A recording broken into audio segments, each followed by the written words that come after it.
This is 93.5 CHMR-FM. You're listening to 93.5 CHMR-FM, and this is The Aperture, a weekly hour-long discussion of all topics geek culture. I am one of your hosts, Rory DC. And the other one. Yes, there we go. And Adam the Porch Knight, there we go. And we have a guest today. Hi, it's me, Penny. I'm back again. Yes, and, Okay, folks, before we begin, you cannot possibly imagine how hot it is in this booth. Like, it's not bad now, but guaranteed over the course of the next hour, my blood will boil, my skin will fry, I will probably die making this video. I hope you're all happy about this. It's a little bit unbelievable. I'm not going to lie about it. We have tremendous dedication to this television We're radio program. recording this on hour. Thursday. Yeah. And if you don't, in case you don't remember, because this will be coming out on Saturday, Thursday was the day when it was 27. What is the current temperature, I wonder? It says it's only going up to 28. I doubt that that was as high as it got. Let's see what it is now. Let alone what we feel with the humidity. Okay, it's 26 and 82 degrees at St. John's International Airport. I want to call Force Badonk on that. It'd be nice to be up there at the airport, apparently. Yeah. It's a lot better than just outside, as we know, walking past the clock tower. Anyway. Yeah, absolutely. So, Adam, before we start the show today, do you have any news to kick it off? Yeah, I got some news. God. That worked. Am I allowed to say damn on the radio? No. Okay. Thanks for that. We're going to have to bleep that out then. Yeah, I'm going to have to bleep it out.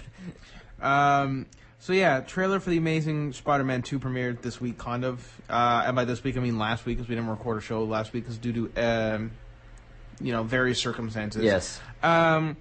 So last week, trailer for Amazing Spider-Man 2 premiered. Kind of. It showed Jamie Foxx, who I did not know was playing the villain. Maybe I just didn't pay attention. Fair enough. But yeah, he's playing the villain Electro.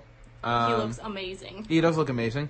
Electro, as you might have gathered from the name, is a lightning-based villain. And is actually the first time I think we've ever seen him in live action, so that'll be interesting.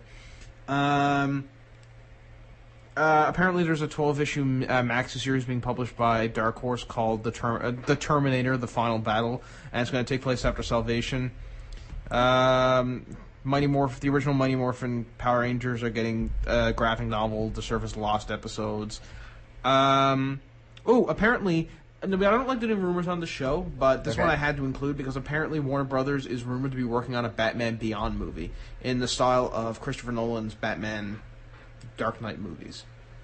As in live action? As in live action, serious, not like campy or anything like right, that. Which would be awesome, because Batman Beyond is cool. It is cool. I'll be very interested to see who they get to play Terry. Yeah. Because that's half the battle right there, is picking the right guy for that. Yeah. I'm not going to run through my head who could play Terry, because we'll be here all day. Yeah.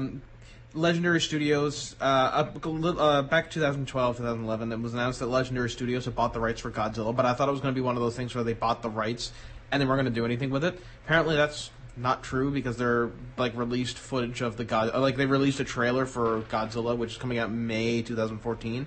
I love Godzilla. I love giant monster movies, and I also love Pacific Rim, which I have my 2 cents about that in a minute. So I'm really excited for this.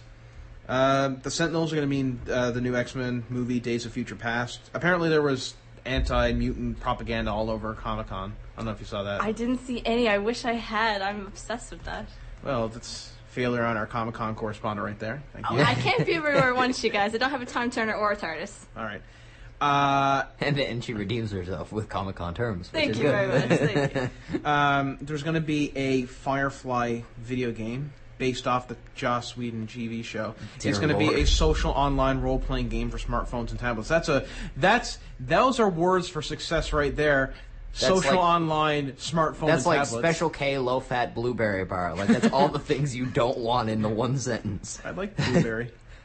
Is there anything else? New Shadowrun game came out this week for PC. That looks pretty cool. I haven't had a chance to play it yet because it costs money and I don't want to I don't have a phone. Or I don't have a credit card, sorry, so I can't buy games on demand, unfortunately. Apparently, James McAvoy? McAvoy is going to play Victor von Frankenstein alongside Daniel Radcliffe's Igor. Oh my god. Alongside Daniel Radcliffe's Igor? What a random casting choice. Daniel Radcliffe is doing really cool things lately. He loves horror movies. He is cool, and he is a good actor. There's no doubt about that. I'll be interested to see this This is puzzling. Who's directing? Who's directing? Mark Landis.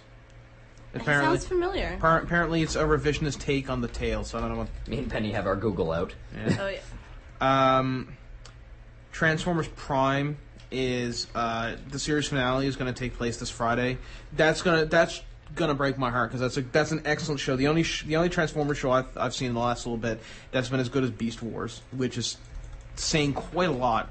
Apparently there's a movie called Frankenstein's Army, in which World War II Russian soldiers encounter a mad science creating an unstoppable army of undead soldiers. That looks terrible. There's going to be a new RoboCop. I'm really excited for that. Who's playing RoboCop? I don't think they've announced. It's in the really early stages, as far Yeah, as I know. they show them like some scripts. Oh, wait a minute, no. 2014 RoboCop. Oh, well, Joel Kinnaman is playing Alex Murphy. never heard of him. No, neither have I. Jay Baruchel is going to be in it, though. That's Hey, pretty cool. I like Jay Baruchel. Canadian throw out there. He's going to be killed by Ed 209. I guarantee you right now. Also, Abby Cornish, Gary Oldman, Samuel L. Jackson, Jackie Earle Haley. Oh yeah, I didn't know that Gary Oldman was going to be it. I think he's the guy who makes RoboCop. Oh, here we go. Michael Okay, the Keaton, director Andy of Garcia. Frankenstein, Paul McGinnon, did Lucky Number 11. Oh, that's a And great movie. he also did a few episodes of Sherlock. Okay. Oh, no way. That's really cool choice. So well done. I do quite enjoy Sherlock. Me and Penny have our own sort of take on maybe some of Sherlock's issues. That we do. But maybe we'll get to that on another show. Definitely, let's do it. Futurama and Simpsons are crossing over, and Family Guy and Simpsons are crossing over, and Family and the Cleveland Show are getting back together because Cleveland Show was canceled because it wasn't any good, and American Dad and Family Guy is crossing over. That's 4 crossovers from the big 4 kind of adult humor shows. Yeah. The crossovers. That's kind of cool. There's a bunch of... It was Comic-Con. There's a bunch of stuff that happened. I couldn't keep track of it all. A lot of stuff I didn't care about. Apparently, Defense of the Ancients 2 is out. There's a bunch of stuff. That's really all I want to talk about. One thing I want to mention before we get into Comic-Con, because that's the episode we're doing today. Saw Pacific Rim there last week. Yep. Awesome movie. Loved it. Now, by awesome, I mean it's not like there's a lot of problems with the writing and the script and stuff like that. But the movie had a lot of heart, and really at the end of the day, the reason to go see any movie is to get some sort of entertainment out of it. And I was more entertained by Pacific Rim than I was by Star Trek or Iron Man 3 or Superman, the other big kind of blockbuster action sci-fi movies. Not to say those movies were bad, but I enjoyed Pacific Rim more. And now that might be because bold You're Playing putting me that. in with high hopes, man. High hopes. We're No. going to see it tomorrow. Saturday. Today's Thursday. Is today Thursday? Today's Yes. Thursday. Yes, it is. It's really hot outside. It is really hot outside. Blame everything on the heat. It's there's a lot of problems with the script, but I thought there was decent acting out of the Ron Perlman especially, and the two main actors. And Charlie Hunnam, Hunnam. isn't it? Yeah, Charlie Hunnam did a good job. I knew that's where you were going to go. He's the man. But yeah. awesome, honestly, the fight scenes between the Jaegers, which are the giant robots, and the giant monsters, Kajua? The giant monsters. Yeah, I forget how they're pronounced now. I used to know it's the Heat. But they're awesome. In fact, in one scene, you've seen it. I'm not spoiling anything because it's in the trailer. The ship. One robot takes a ship and uses it as a sword and beats the crap out of this giant monster by just wailing on him over and over with a sword. This is what I like about sci-fi movies, is because it has to put me in a state where when I go into it, I know the physics aren't going to be real. Yeah. And showing me that in the trailer set up my expectations. Yeah. I was like, okay, oh no, yeah, let's there's do no it. way the physics Yeah. are real. Nothing in this movie could ever actually happen. And the fact that No, but then you get other movies that pretend to be scientifically real, and I like some of them that sort of wear the badge on them. Yeah. That hey, this doesn't happen. That's nice. So there's a lot of problems with the script, but it was a hell of a lot of fun. All right, cool. And so we're going to take a quick break, and then before we get into our main topic, Yeah, as which is is sort of Comic-Con. customary for us, which is Comic-Con. And we have an expert here to discuss it with us. Is there Expert as in I went this year, yes. As she went, yes. Comic-Con correspondent. Yes, there we go. Do we Special have roving correspondence? reporter, Are we Penny that Gum. official? Yes. All right, we're that official. Perfect. I just called it so. All right, stay tuned for these messages.